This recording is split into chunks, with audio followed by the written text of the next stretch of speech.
Voici l'histoire du plus grand terroriste au monde. Ali Khamenei est né à Mashhad, en Iran, en 1939.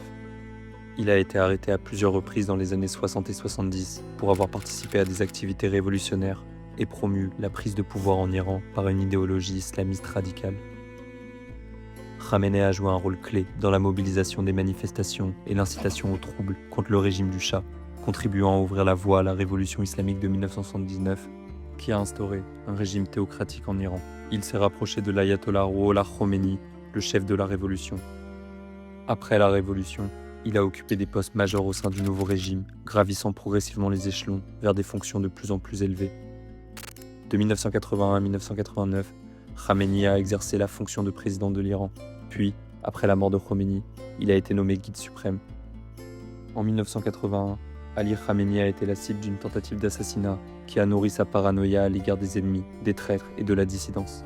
En tant que guide suprême, il commandait tout. L'armée, les tribunaux, les médias et le programme nucléaire. Plus important encore, il dirigeait le corps des gardiens de la révolution islamique. Sous sa direction, l'Iran est devenu le premier État sponsor du terrorisme au monde. Il est responsable d'innombrables attaques terroristes à travers le monde, dont l'attentat de Beyrouth en 1983, où plus de 240 marines américains ont été tués par le Hezbollah. L'attentat contre Lamia en 1994 en Argentine, qui a fait 85 morts dans un centre communautaire juif. Le soutien aux crimes de guerre d'Assad en Syrie, aidant à bombarder des civils syriens avec des armes chimiques.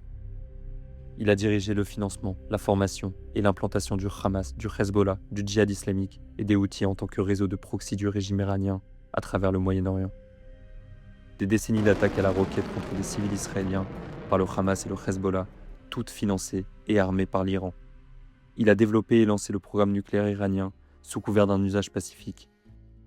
Mais, en 2014, l'uranium était enrichi à 60% de pureté, bien au-delà des besoins civils. Il n'était plus qu'à quelques semaines d'atteindre l'objectif de sa vie, créer une bombe nucléaire pour détruire Israël, ainsi que le monde occidental.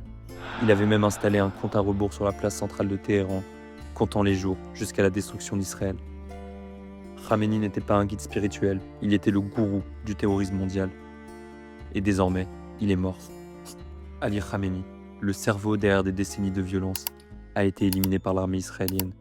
Nous ne laisserons jamais quiconque promettant de détruire Israël d'en avoir les moyens. Désormais, ce n'est pas seulement le Moyen-Orient qui est plus sûr, c'est le monde entier.